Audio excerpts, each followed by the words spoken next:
Okay, Mike, so little before and after from our session today, right? So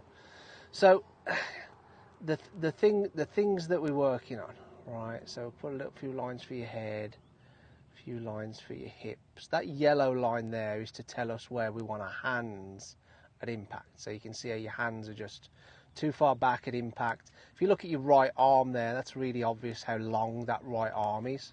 You know, the pros have got their right arm still a little bit bent at impact. It doesn't really extend until after impact. And your hands are here and the club's down there, right?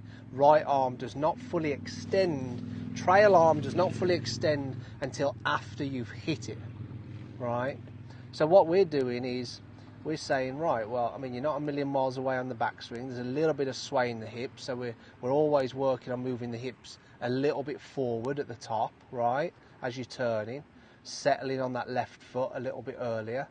Then as you start down, you can see your head moving. I think your head moving forward is contributing. It's not causing it, it's certainly contributing to you then getting down to P6.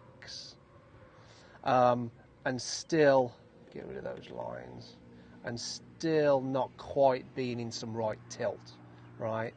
So we've got to keep the head steady. So it's practicing with a stick in the middle of your stance and doing all this, and that's why we got this kind of stick down in the middle there, is so that when you come down, right, you're feeling that the head's still central, but you're coming down and that right arm is pinching, right, whilst getting into the right tilt with the shoulders, and whilst keeping this right arm pinching or folded more, which then keeps the left wrist cocked, right?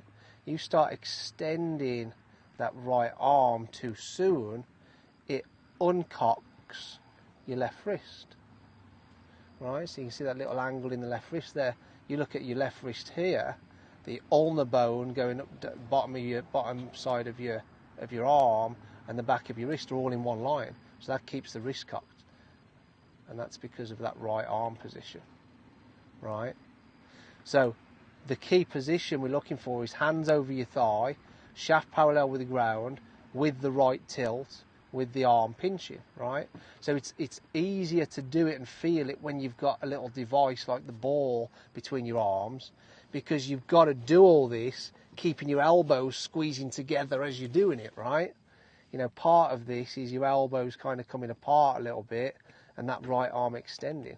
So then you get your hands are too far back at impact. We want your hands underneath your left shoulder, so from there, as you're coming through, yeah, look how much more forward your hands are. Now obviously the face is wide open, right? It's only a practice drill, but what we're working on is getting your hands forward. How do we get your hands forward? Well, you've got to get into right tilt, a bit of right tilt by the time you get down to P6. You've got to keep that right arm pinching. As you're coming down in here, this right elbow's got to be pinching and forward of your shoulder, right? When you come down there, you can see there's your shoulder and your elbow is behind your shoulder. This new one, your elbow is in front of your shoulder, right? So that gets the handle more forward to begin with. That combined with the right tilt, because now you're keeping your head more in the box. Hips are moved forward. There's the centre of your shoulders. There's the centre of your hips. There's your spine angle. There's your right tilt. So it's getting the spine angle right, which produces the right tilt, right? So we've still got to we've got to really kind of work that in to our sort of movement pattern. But I love the way you're doing it, just going through it in slow motion like that. Make sense? Yeah, definitely. It's just execution.